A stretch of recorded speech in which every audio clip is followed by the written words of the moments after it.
Hello guys, स्वागत है आपका हमारे चैनल पे। अगर आपने 3 एपिसोड जो हमने इससे पहले अपलोड किए थे वो नहीं देखे हैं तो पहले उन्हें देखिए, फिर यहाँ आइएगा और एपिसोड 4 देखिएगा। लास्ट एपिसोड में हमने आपको बताया था कि वो दोनों लवर बन के एवरन बे के पास जा रहे हैं। तो क्या सिरकान की मीटिंग सक्सेसफुल होगी या नहीं, जानने के लिए देखते रहिए। तो चलिए शुरू करते हैं एपिसोड 4। और अगर अभी तक आपने हमारे चैनल को सब्सक्राइब नहीं किया है तो क्या कर रहे हो भाई, अभी अब तो सब्सक्राइब कर दो। डेली वीडियो अपलोड कर रहा हूँ तुम्हारे लिए।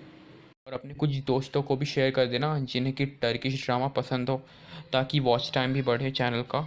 चलिए शुरू करते हैं अब। तो एवरन बे और सिरकान हाथ मिलाते हैं और सिरकान उन्हें बोलता है सॉरी हमें देर हो गई। तो एवरन बोलता है कोई बात नहीं। फिर एदा सिरकान को बोलती है कि मेरा परिचय दो। तो सिरकान बोलता है कि ये मेरी लवर है और प्रोजेक्ट में इन्वेस्टर भी है। तो एवरन बे जो होता है वो दोनों को सीट ऑफ़र करता है और बोलता है आप बैठ जाइए। फिर सिरकान बोलना स्टार्ट करता है कि एवरन बे, मैं आपसे सीधी सीधी बात करूँगा, ज़्यादा टाइम ना वेस्ट करते हुए। चलिए सीधे टॉपिक पे आते हैं। आप पहले से ही भूमि को जानते हैं, वो ज़मीन खरीदना चाहता हूँ, हमारा ऑफ़र ये है। फिर एवरन बोलता है थैंक यू, लेकिन आपने पहले कुछ खाया होगा। तो सिरकान बोलता है जी उसकी कोई ज़रूरत नहीं, और लेकिन ऐदा बोलती है वास्तव में हमने कुछ नहीं खाया, बहुत अच्छा होगा अगर हम कुछ खा लें। फिर एवरन बे वेटर को बुलाता है और ऐदा कुछ ऑर्डर करने लगती है। तो ऐदा बोलती है मुझे कुछ मीठा खाना है, यहाँ कुछ मीठा मेन्यू में नहीं है। तो सिरकान बोलता है तुमने तो कहा कि तुम्हें भूख लगी है, और यहाँ पर मिठाई कहाँ से आ गई। तो ऐदा बोलती है कि मैं पहले हमेशा मिठाई खाती हूँ हनी, आपको तो पता ही है। पहले आप मुझे गारंटी दीजिए कि आप मुझे स्वीट्स दिलाएंगे, फिर मैं अपना भोजन खाना शुरू करूँगी। फिर सिरकान बोलता है अच्छा ठीक है। फिर एवरन बोलता है तुम बहुत अच्छी महिला हो। और उसी टाइम में मीलो और उसकी दोनों दोस्त होटल में पहुंच जाती है और वो स्टाफ से पूछती है कि हमारी एक दोस्त ऐदा यिल्डिज़ यहाँ पर है, क्या आपको पता है वो कहाँ है। तो वो चेक करके बताती है कि ऐदा नाम की यहाँ पर कोई कस्टमर नहीं है।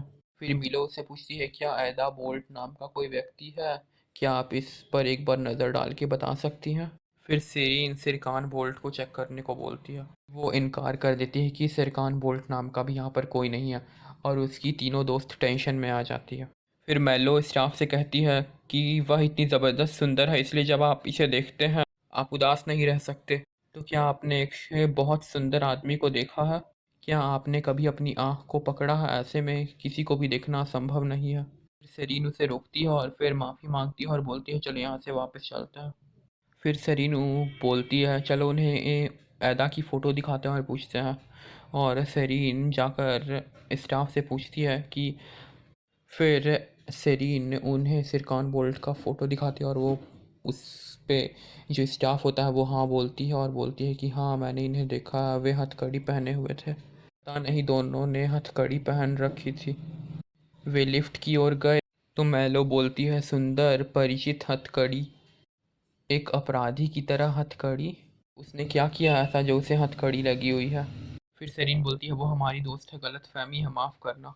फिर एवरन बे बोलता है कि मैं आपकी डील पे एक नज़र डाल लेता हूँ, और ऐदा खाने की कोशिश करती है। तभी उसके स्पून से टमाटर एवरन बे के पास चला जाता है। तो एवरन बोलता है ये शायद मेरी किस्मत में है, तो क्या मैं ये खा सकता हूँ।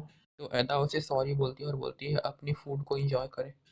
फिर एवरन ऐदा से बोलता है आपको पता है इस जीवन में सबसे ज़्यादा क्या ज़रूरी है, आप जैसे लोग स्वाभाविक हैं जो बाहर हैं, जो किसी की परवाह नहीं करते हैं। तो ऐदा बोलती है थैंक यू। फिर ऐदा दूसरे टोमेटो पे स्पून लगाती है, लेकिन वो इस बार सिरकान की तरफ जाने लगता है और सिरकान उसे कैच कर लेता है। फिर एवरन बोलता है यह कीमत वह है जो मुझे उम्मीद थी। फिर सिरकान एवरन से बात करने लगता है, लेकिन अचानक से बीच में ऐदा बोलती है क्या आप मुझे नमक दे सकते हैं। फिर सिरकान ने नमक ऐदा की तरफ कर देता है और फिर एवरन से बोलता है कि हमें उस ज़मीन की बहुत ज़रूरत है, इसलिए हम उसकी ऊंची कीमत दे रहे हैं।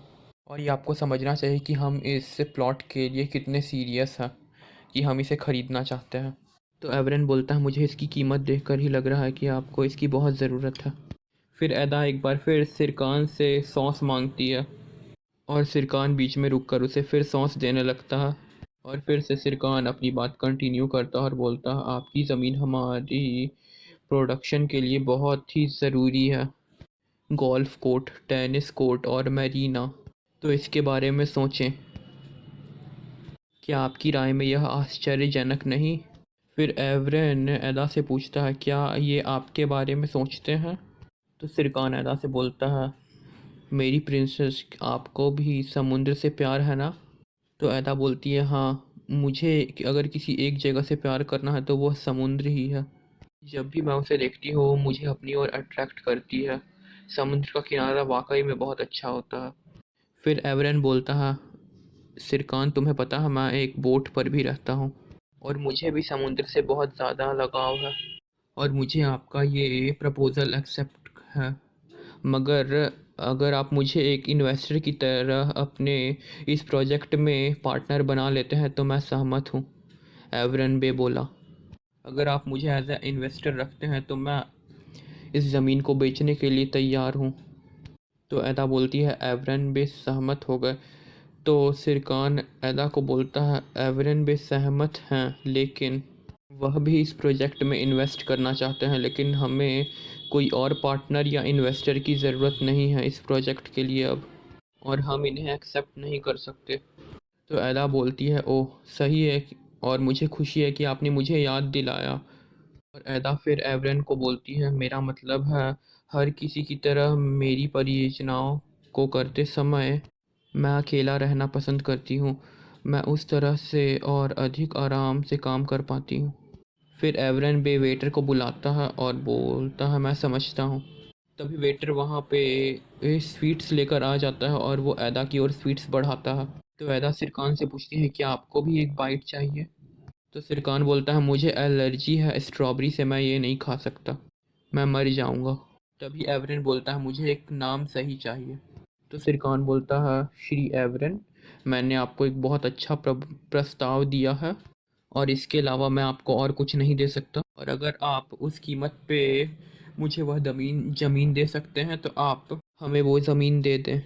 और एक बात याद रखना, वह ज़मीन तुम्हारी कीमत है, इसलिए अगर ये यहाँ पर आप कंक्लूड करते हैं तो आप भी आराम करेंगे। फिर एवरेन बे एदा से पूछता है, अगर तुम मेरी जगह होती तो तुम क्या करती? क्या आप ज़मीन बेच देती? फिर एदा बोलती है, शायद मैं नहीं, इसलिए जैसा कि मैं इसे समझता हूँ आपको पैसों की आवश्यकता नहीं है। एक आदमी यहाँ है, सिरकन बोल्ट, उसने एक ऑफ़र रखा, लेकिन वह पार्टनरशिप नहीं चाहता और ना ही नाम आपका देगा और ना ही अधिकार देता है, इसलिए मैं नहीं बेच सकती। फिर सिरकान बोलता है, हनी, आपके होठों के कोने में कुछ क्रीम है। और फिर एदा बोलना शुरू करती है, हाँ, लेकिन मैं ये बात जानती हूँ, जब से तुम यहाँ आए हो तुम इसे बेचना चाहते हो, लेकिन मुझे आश्चर्य है कि तुम्हारा दिल यह क्या कह रहा है। मेरी दादी कहती थी कि जब कोई व्यक्ति समुद्र देखता है तो उसका मन स्पष्ट हो जाता है। इसके बारे में सोचे आपका सुंदर दिल क्या कहेगा। मैंने अपना मन बना लिया है, सेकान को एवरेन बे बोला। फेयर लेडी, मैं तुम्हारे खातिर ये ज़मीन बेच रहा हूँ। एदा बोलती है, मैं आपके हक के लिए नाम भी देती हूँ। यह पूरी सुविधा में नहीं है, हम मरीना का नाम लेते हैं। फिर तीनों चीयर्स करते हैं और डील फाइनल हो जाती है, लेकिन सिरकान इससे खुश नहीं होता क्योंकि वो ओह मरीना को इवरन बे के नाम पे नहीं रखना चाहता था, इसलिए वह एदा की तरफ देखने लगता। और फिर वो लोग सीढ़ी से वापस नीचे उतरने लगते हैं। एदा सिरकान को बोलती है, मुझे समझ में नहीं आता कि आप इतने गुस्से में क्यों हैं। आदमी ने हथकड़ी भी नहीं देखी, आपने ज़मीन भी ले ली। तो सिरकान बोला, आपने आदमी को एक नाम दिया। तो एदा बोली, आप मरीना को एक पोंटू के लिए आदमी का नाम देते हैं, मैंने उसे खुश होने के लिए किया। फिर सिरकान बोला, क्या मैंने आपको बात करने के लिए नहीं कहा? तो एदा बोली, सॉरी, आपने शायद मुझे दूसरों के साथ भ्रमित किया, आप मुझे या कुछ भी ऑर्डर नहीं दे सकते। फिर सिरकान बोलता है, देखिए, जब भी मैं कोई सौदा करता हूँ तो मैं दूसरे पक्ष को बोलने का अधिकार नहीं देता, मैं जो चाहता हूँ वही होता है, क्या तुम समझी? फिर अदा बोली, तुम्हारी महत्वाकांक्षा का क्या? आपने उस ज़मीन को भी मुझे धन्यवाद दिया, तभी सिरकान को अचानक कुछ होने लगता है तो अदा उससे पूछती है क्या तुम ठीक हो। तो सिरकान बोलता है क्या आप मेरी मदद कर सकती हैं, यह गर्म है, मुझे इसे बाहर निकालना होगा। फिर अदा बोलती है ठीक है, और वो उसके जैकेट को खोलने लगती है। तो सिरकान बोलता है आपको सिर्फ अपनी हाथ उठाना था, आपको शर्ट नहीं खोलनी थी। तो अदा बोली साफ साफ नहीं बोल सकते थे। फिर वो दोनों सीढ़ी से नीचे उतरने लगते हैं, और जब वो दोनों होटल से बाहर निकलते हैं तो सब लोग उनकी हथकड़ी को देख रहे होते हैं।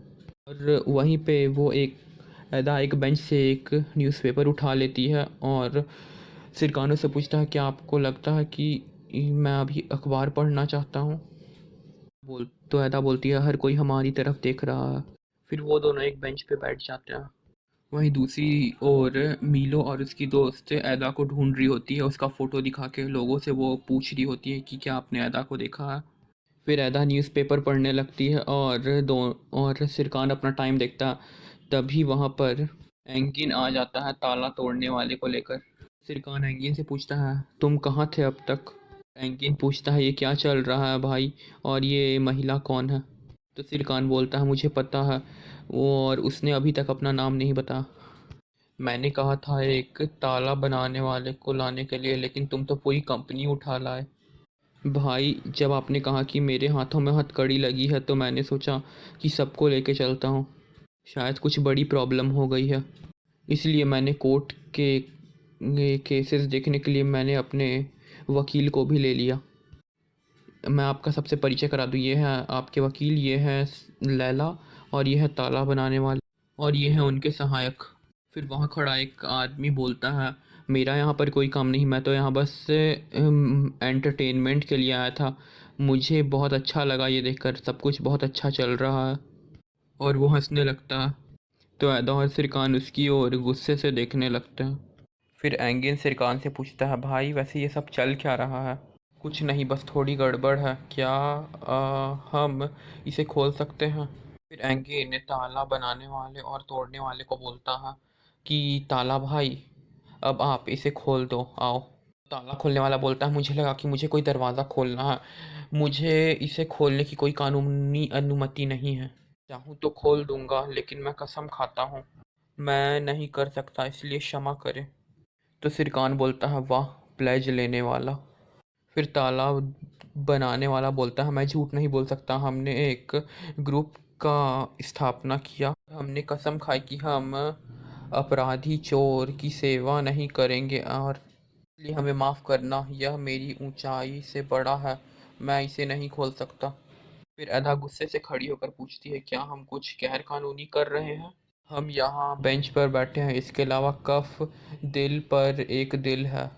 वहाँ खड़ा एक व्यक्ति बोलता है ध्यान दे, क्या हमें पुलिस स्टेशन जाना चाहिए। फिर सिरकान एंगिन को बोलता है एंगिन मुझे गुस्सा आने लगा है। तो एंगिन बोलता है भाई आप बहुत सही हैं, मैं अब 2 मिनट में इसका ध्यान रखूँगा। फिर एक ताला तोड़ने वाला आरी लेकर आता है तो सिरकन और ऐदा उससे बोलते हैं नहीं नहीं तुम ये क्या कर रहे हो।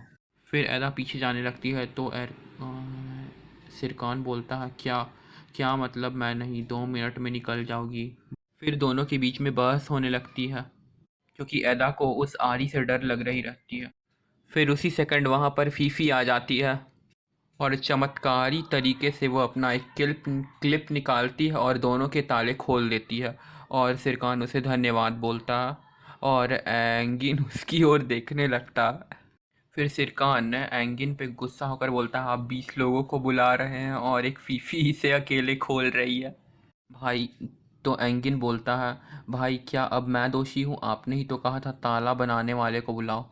फिर फीफी सिरकान और ऐदा दोनों का ताला खोल देती है और दोनों हथकड़ी से बाहर निकल जाते हैं, और फिर ऐदा भी फीफी को थैंक यू बोलती है।